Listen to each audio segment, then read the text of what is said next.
Bonjour, nous sommes le vendredi 1er avril 2022 avec une météo qui semble, enfin il a neigé, c'est pas qu'il semble, il a vraiment neigé et c'est pas un poisson d'avril, je vous le dis tout de suite, parce qu'aujourd'hui c'est le 1er avril, hein, c'est la journée du poisson d'avril. Voilà, beaucoup de gens font des blagues, mais parfois des mauvaises blagues, des blagues de mauvais augure. Mais ici c'est pas le cas, c'est pas une blague de mauvais augure. Il a vraiment neigé en cette journée du 1er avril. Je vous avais dit que bon, la météo avait annoncé de la neige. Et bon, par mon avis, c'est des courants voilà, qui viennent, voilà, qui viennent du nord, des courants qui viennent du nord, qui font en sorte que voilà, on a des tombées de neige comme ceci. Bon, et la température est un petit peu froide, enfin elle est froide. On aurait pu s'en douter que ça aurait pu arriver parce que ce qui se passe, c'est que on a eu la température était toujours froide jusqu'à présent. Bon, il y a qu'un seul jour, on a atteint les 18 degrés. Un seul jour, ça a été exceptionnel, hein. À mon avis, c'est un courant aussi qui vient du sud. Autant parfois on a des courants qui viennent du nord, parfois du sud. C'est pour ça qu'on est dans un pays tempéré, variable. Les courants sont, je veux dire, peuvent provenir de partout. Et ce qui fait que, bon, s'il vient du nord et qu'il fait froid dans le nord, ben, c'est normal qu'ici, ben, on a des retombées voilà, de ce qui se passe dans le nord. S'il fait froid dans le nord, on peut avoir des retombées du nord, c'est-à-dire du froid. Maintenant, on peut avoir des courants du sud, et les courants du sud peuvent ramener de la chaleur. Et donc, voilà, on est euh, dans une zone, je veux dire, qui est tempérée, qui est variable. Et c'est normal, donc on ne sait pas ce qui peut se passer au niveau de la météo. Tantôt, il fait 18 degrés, et puis 15 jours après, ben, il neige. Ben, c'est vraiment ça ce qui s'est passé. Il y a quelques jours d'ici, nous avons connu une température voilà, de 18 degrés. De 18 degrés. Et maintenant, bon, je vous rappelle qu'ici, on est le 1er avril. Ben, ça fait quand même. L'hiver est terminé depuis le 21 mars. Bon, ça fait quand même, voilà, on va dire, plus d'une semaine que l'hiver est terminé, mais malgré tout, les températures restaient quand même froides.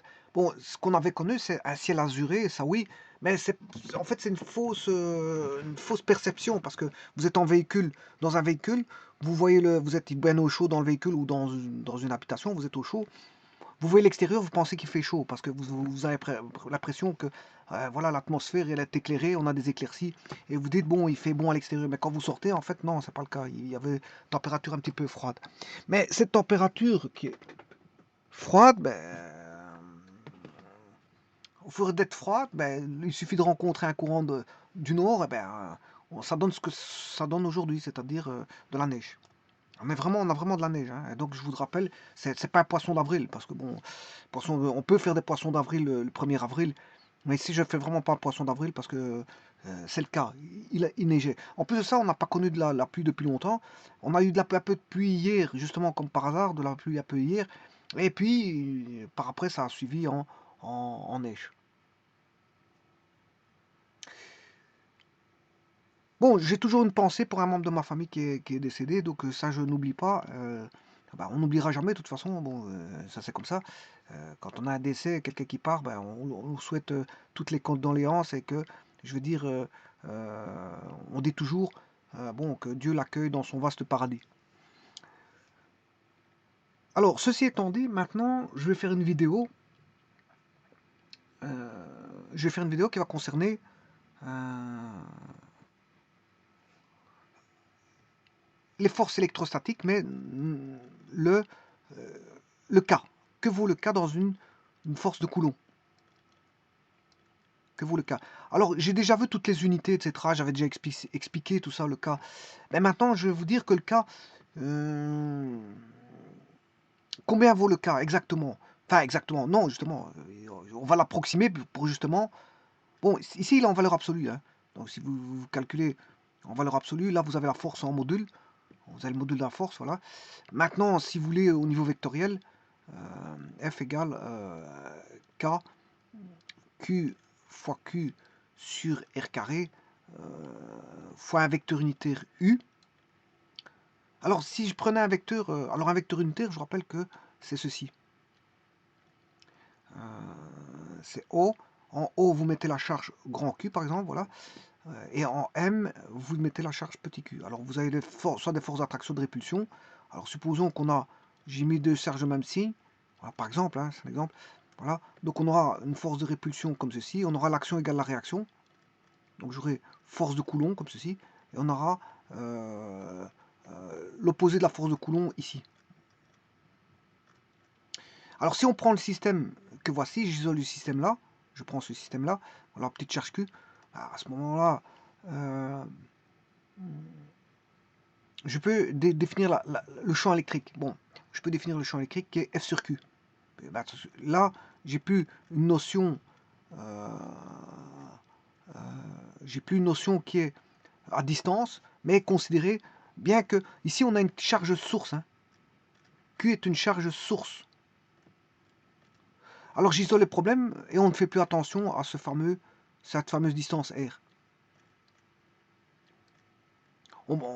Elle est toujours là, cette distance. La charge Q est une charge source.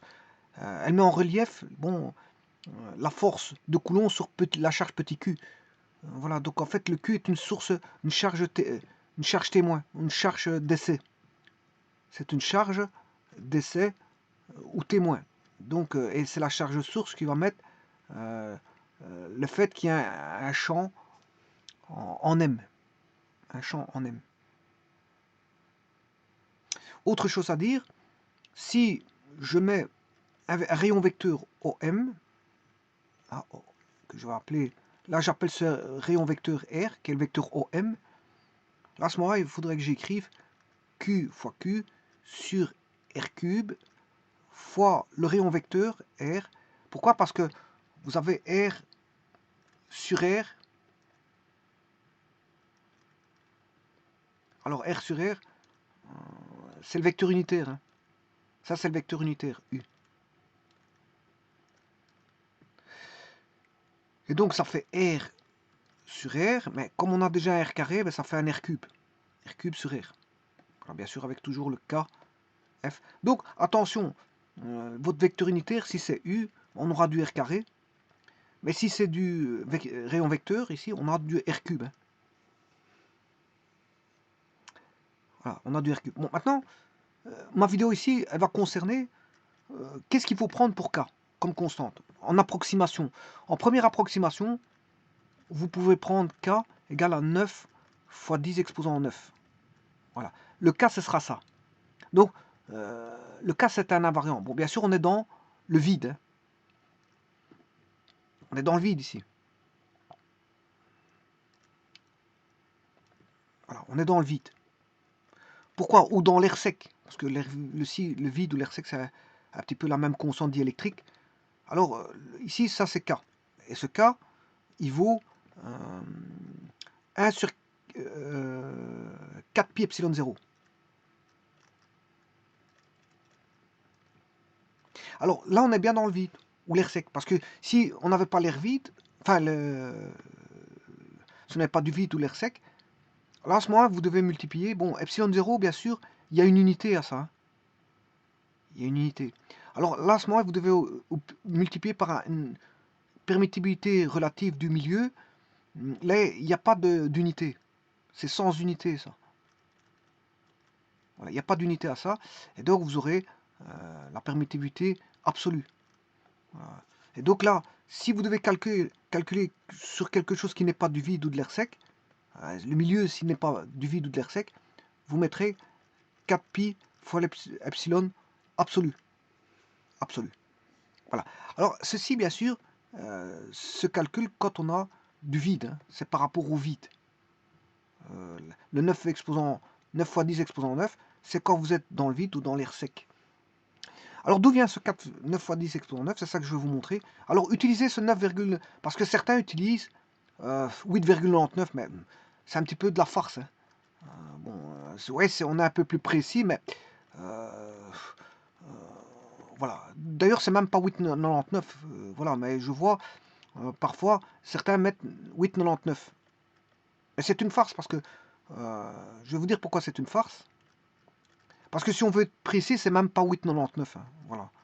Si on veut être beaucoup plus précis que ça ne vaut pas 8,99. Alors, si vous voulez de la précision, bon, tout dépend si. Le 9 suffit. Ça, en première approximation, ça suffit. La réponse, elle suffit en elle-même. Alors, les unités, c'est en farad par mètre hein, pour epsilon 0. Alors, j'ai vu qu'il y avait plusieurs unités. Voilà, ça, vous allez voir dans la vidéo concernant les unités. Voilà, ici, epsilon 0, c'est en farad par mètre. Bon, c'est la plus facile les unités, sinon, il y a moyen de calculer. Voilà, Autrement, je l'avais vous montré, vous pouvez utiliser le Faraparamètre. Alors vous voyez qu'ici, vous avez le Faraparamètre ici. Alors si vous voulez les unités, c'est en quelque part de epsilon 0, c'est des mètres, voilà, c'est une masse. Masse, M c'est masse, hein, c'est par kilo, L c'est une longueur par mètre cube, fois un courant au carré, fois un temps qui est la seconde exposant 4. Donc ce sera des secondes 4. Bon, ça j'avais fait la vidéo, hein. Je reviendrai pas là-dessus parce qu'il y a une vidéo qui est consacrée aux unités. Allez la voir. Voilà. Bon.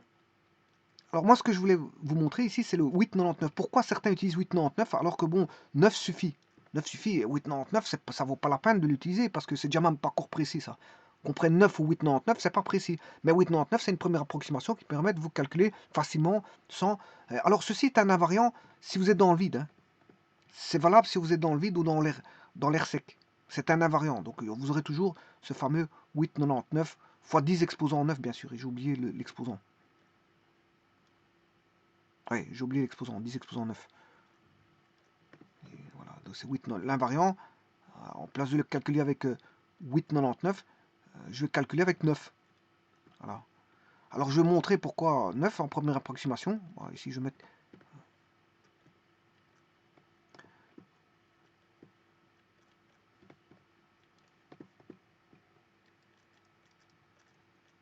Voilà. Alors pourquoi ce fameux 8,99 fois 10 exposant 99, on va l'utiliser, on va prendre 9. C'est plus facile. Plutôt que de mettre 8,9, 8,99, on va mettre directement 9. Alors pour ça, on va faire le calcul. Et je pourrais vous dire que je vais toujours utiliser 9 dans les calculs. Je vais utiliser toujours 9 à la place de 8,99. Voilà. Alors pourquoi? Pourquoi? Eh bien, je vais faire le calcul. Alors pour ça, il faut savoir que vaut epsilon 0. Alors je vous rappelle que vaut K. K, il vaut... je vais le réécrire ici, je ne l'ai pas écrit. Je vais écrire tout. Je vais tout réécrire. Alors, la force, si vous êtes dans le vide, enfin si les charges sont dans le vide, si vous faites une expérience dans le vide, ce sera 1 sur 4 pi epsilon 0, ou dans l'air sec, hein. 1 sur 4 pi epsilon 0, bon, ça c'est un nombre présentable pour dire qu'on est dans une géométrie sphérique, mais voilà, ça n'a pas, je veux dire, d'importance, ça. Alors, le epsilon 0, il a une unité, 4 pi n'a pas d'unité, ça vous aurez compris qu'il n'a pas d'unité, mais epsilon 0 étant farad par mètre. Alors, bien sûr, le Q R carré ne m'intéresse pas. Ça ne m'intéresse pas. Moi, ce que je m'intéresser, c'est 1 sur 4 pi epsilon 0. Sachant que epsilon 0 vaut 36 pi fois 10 exposant 9 exposant moins 1. En d'autres termes, c'est 1 sur 36 pi fois 10 exposant 9. Voilà. Alors maintenant, que vaut 1 sur 4 pi epsilon 0?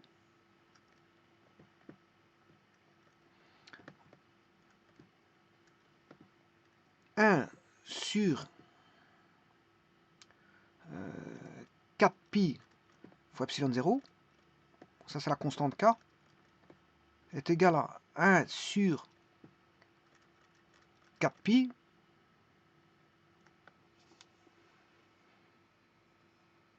fois, alors epsilon 0 vaut, c'est une approximation, hein, ça je vous le dis tout de suite, parce que bon, hein, l'approximation c'est ce fameux 36 pi.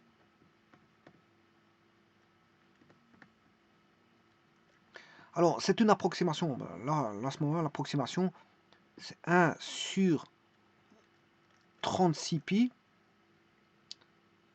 fois 10 exposant 9.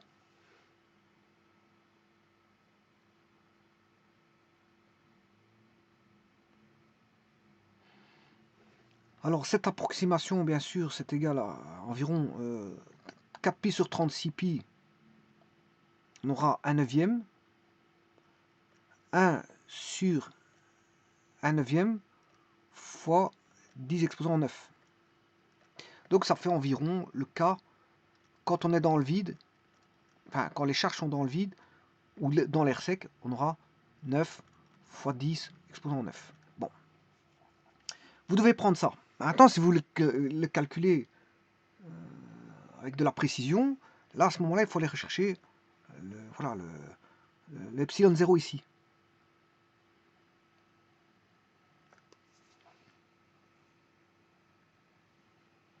Vous devez aller chercher 8,854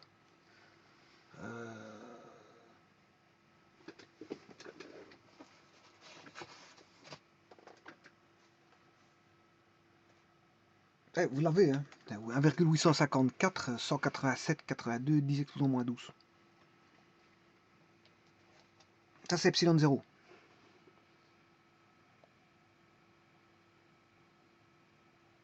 Donc, si je calcule ça, je vais le calculer avec ça.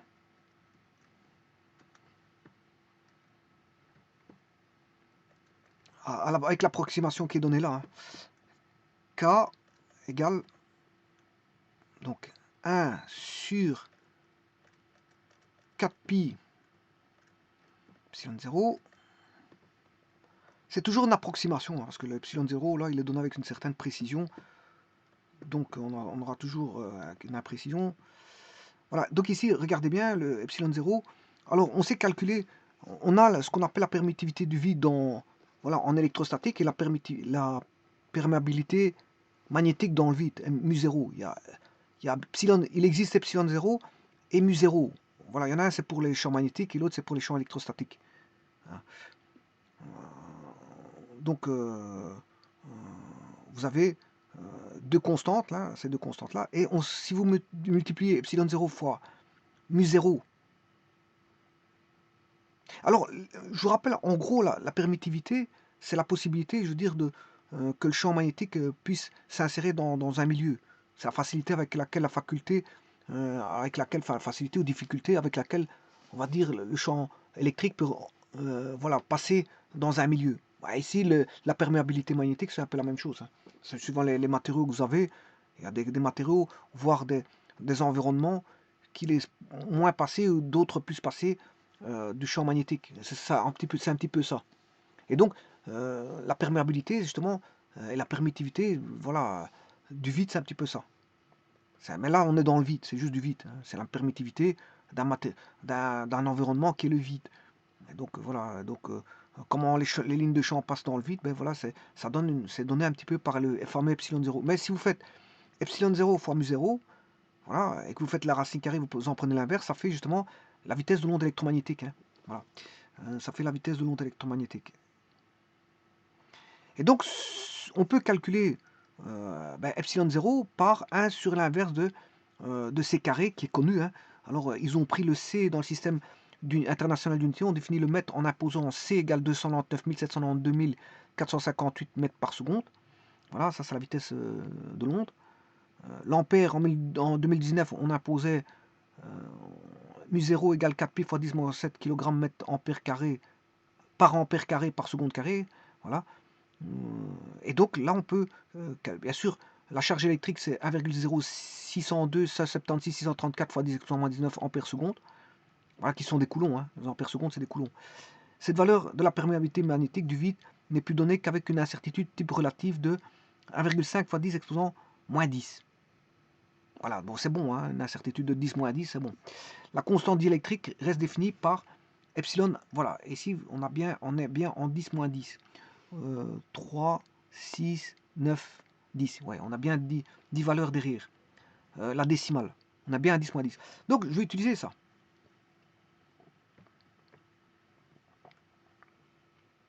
Alors, si on veut être précis à 10 décimales, on va le faire.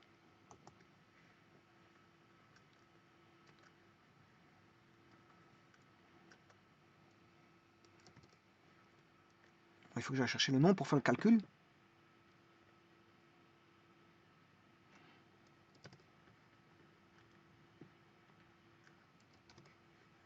vais le mettre là. Alors, je vais diviser par ce nombre-là. Epsilon, ça, c'est epsilon 0. Hein. Donc, je vais le mettre ici. C'est bien que c'est environ. Hein. À 10 décimales, c'est bon. Alors maintenant, on va regarder. Et là, je vais faire mon calcul. Et on va regarder après ça. Bon, je prends de la calculette ici. Alors, on va faire... Ici, il manque quelque chose parce qu'il y a du 10 exposants. J'ai oublié quelque chose. 10 exposants moins 12.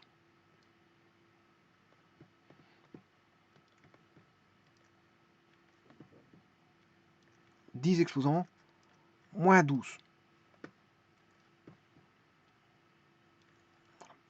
Maintenant, je peux faire mon calcul. Alors, je vais le faire tout de suite. Un petit instant, je remets juste pour avoir une structure, je dirais, un petit peu sérieuse. Voilà, c'est déjà plus sérieux. Alors là, je peux déjà mettre environ. Environ.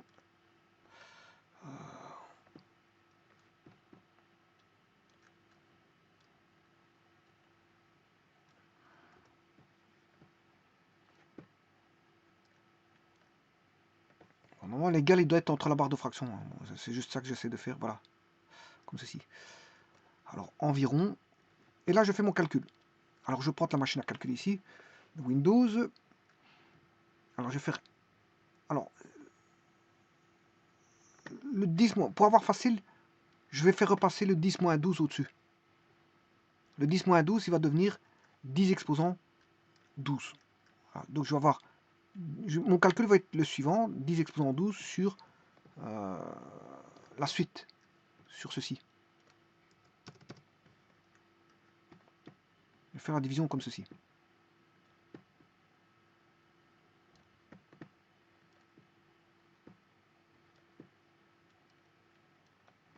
Alors ici, c'est tout démultiplié. Voilà, comme ça, je peux faire une division. Je vais diviser par 4 pi. Bon, je vais chercher la calculette. Alors, on va chercher d'abord 10 exposants 12. 10. 12. Voilà. On a bien 12 zéros. 3, 6, 9. On a bien 12 zéros. Alors, celui-ci, je vais diviser d'abord par 4. Divisons-le par 4. Je divise par 4. Égal. Voilà, on est déjà arrivé à ça. Je vais diviser par pi. Alors, où est pi ici? Je l'ai divisé par pi. Voilà, vous voyez, toutes les décimales de pi ici, donc il n'y a pas de problème. Voilà, j'ai ceci. Et maintenant, je vais diviser par... bon, il faut que je voie ça. Si, divisé par 8,854 187 812 ici c'est 1800, je me suis trompé. Donc je recommence. 8,854 187 812. Voilà, comme ceci. 812 et puis il y a un 8. Voilà. Et bien ça fait ça. Voilà. Donc ça fait 8,98. Je vais encore remettre environ. Hein.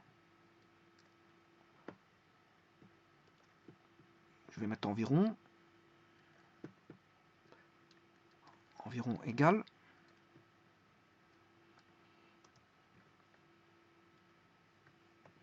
Voilà. Alors je vais aller reprendre ceci. Ce qu'on fait, je peux faire édition, copier.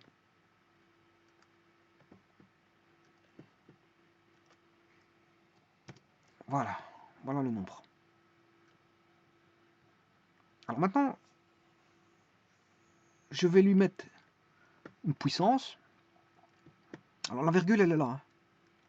La virgule est là. Ça fait environ. Alors là, je vais reculer de 1, 2, 3, 4, 5, 6, 7, 8, 9 rangs. Donc, ce sera 8,987 55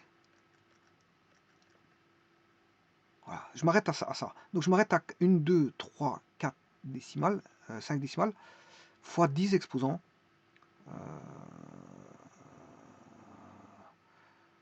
Fois 10 exposants, 9. Fois 10 exposants 9. Voilà. Donc maintenant, si vous mettez à 2 décimales, je suis d'accord avec vous que ça fera, c'est toujours imprécis, puisque ça fera 8,99 fois 10 exposant 9. Voilà. Alors, pour ne pas chiconner, je vais aller en deuxième approximation. En deuxième approximation, on va tout simplement dire que ça fait 9. Voilà. Donc, le plus précis ici, bien sûr, c'est le premier ici. Enfin, il est déjà plus précis que celui-là. Voilà, ici je mets 1, 2, 3. Vous aurez compris que le 1 est plus précis que le 2 est plus précis que le 3. Donc ça veut dire que le 3 est une, on va dire, ici j'ai fait une première approximation. Ça c'est déjà une première approximation, hein, parce que d'après les calculs, voilà, je me suis arrêté à 5 décimales. 1, 2, 3, 4, 5. Voilà, ça c'est une première approximation, d'où le mot 1, d'où le nombre 1, première approximation. Ensuite, qu'est-ce que je fais? Ben, je fais une seconde approximation en prenant à 2 décimales. Et puis je prends une approximation à l'unité. Donc ici, c'est une approximation à 5 décimales, là à 2 décimales, et là à l'unité près. C'est une approximation à l'unité près. Donc, mais les calculs restent valables. Hein. C'est pas parce que vous avez pris une approximation, une troisième approximation à l'unité près que bon, les calculs sont mauvais. Hein. Justement, c'est plus facile de calculer avec 9 que 8,99. Hein. Voilà, donc, c'est pour ça que ici, quand vous le calculez, prenez 9, en troisième approximation, c'est-à-dire, enfin ici c'est parce que j'ai fait trois approximations, mais prenez une approximation à l'unité près. On va me dire c'est pas juste, mais de toute façon, même si vous calculez très, c'est pas possible d'avoir très juste parce que bon, du fait de la, voilà, de la valeur ici, elle est donnée déjà à,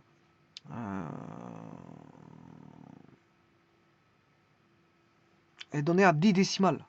10 décimales. Ouais, déjà c'est imprécis ça. Voilà, c'est déjà précis. Donc si vous mettez 5 décimales, c'est pas précis, mais ça on le sait bien, mais de toute façon les calculs sont valables.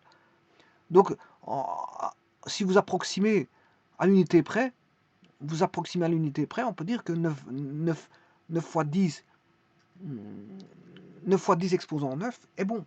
Si vous calculez le cas avec 9 fois 10 exposant 9, et moi c'est ce que je ferai. Donc si une personne bon, n'est pas d'accord avec le 9, ben, je leur dirais d'aller revoir la vidéo. On sait bien que c'est pas précis. C'est une approximation comme une autre. Mais en tout cas, le calcul sera beaucoup plus simple de calculer avec 9 que de 8,99.